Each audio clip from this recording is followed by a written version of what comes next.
Hey, welcome back to Milton Daily Homes. Chuck here, and we got a bit of a short list, 8 properties today.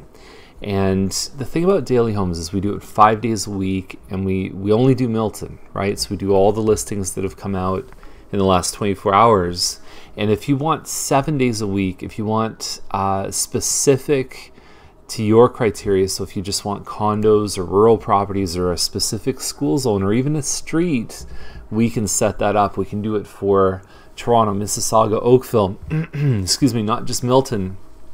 So if you want more information or if you want to get customized updates about homes that match what you're looking for, every single day you get the price changes and the new listings, then go to homefinderprogram.com, and I think you'll find it really helpful and it'll save you a lot of time. And it's almost the next step after Daily Homes, and it's plugged right into our system, every listing by every company on the MLS, basically. Okay, so let's get started with today's list.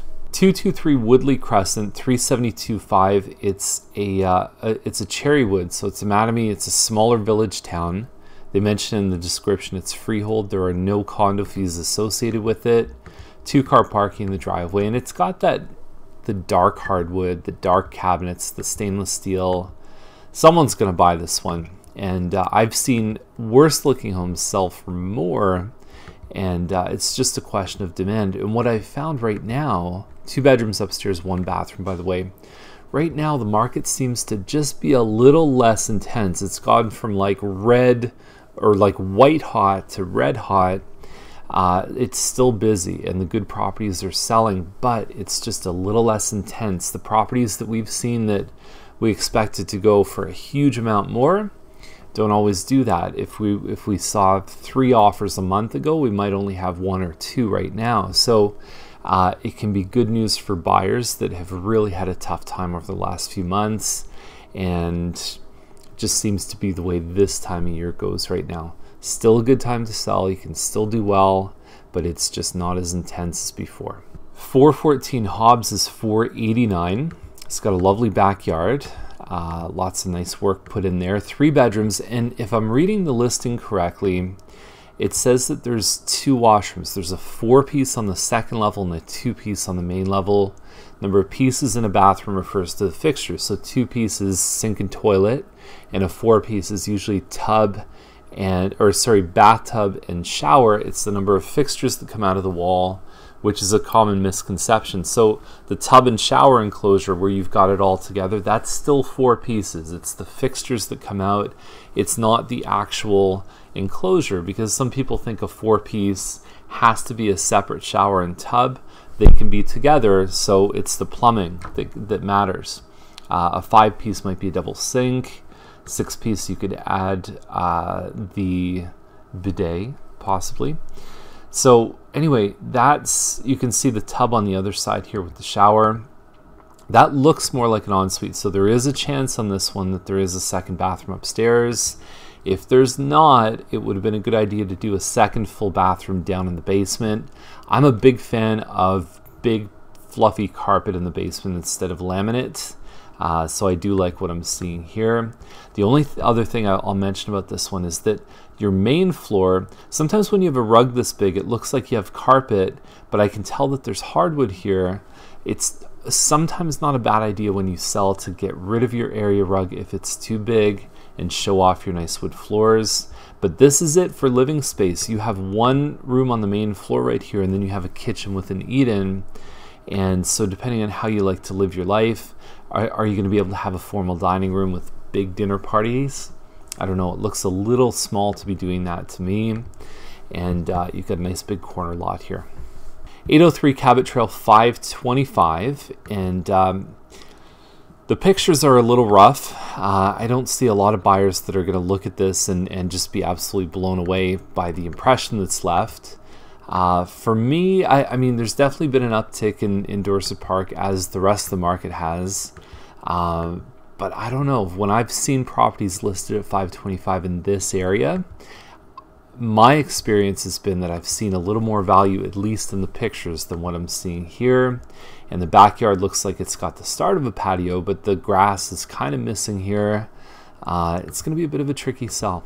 Okay, so Missioner Place is 725, and so It talks about the builder's plan, 3432 square feet, including 801 square feet of builder finished basement. The problem with that, and I like how they peeled it out because some agents just say total living space. The problem with doing that is your basement square footage is probably, like when we look at the value per square foot, we're probably looking at $25 or $30 a square foot in the basement. We might look at $75 to $100 a square foot above. So sometimes when we're comparing properties and there's 200 square feet difference, we can say, okay, there's probably $15,000 to $20,000 difference.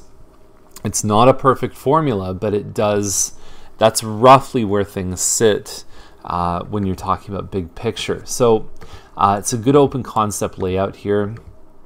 Kitchen has some nice upgrades, but I actually started laughing out loud when I saw a part of this listing. So here we go, and it just keeps getting better and better. Ready? That's a little hard for a baby to sleep. That's hard to go to the bathroom. I think if you ran the tap here, it might start falling this way, and you'd probably have water damage on your ceiling pretty quick with this. That looks like MC Escher.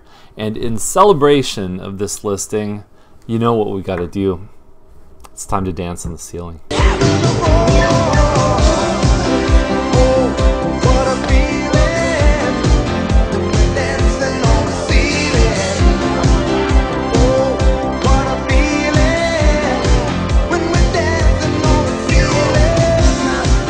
Lyndsay Court, 749.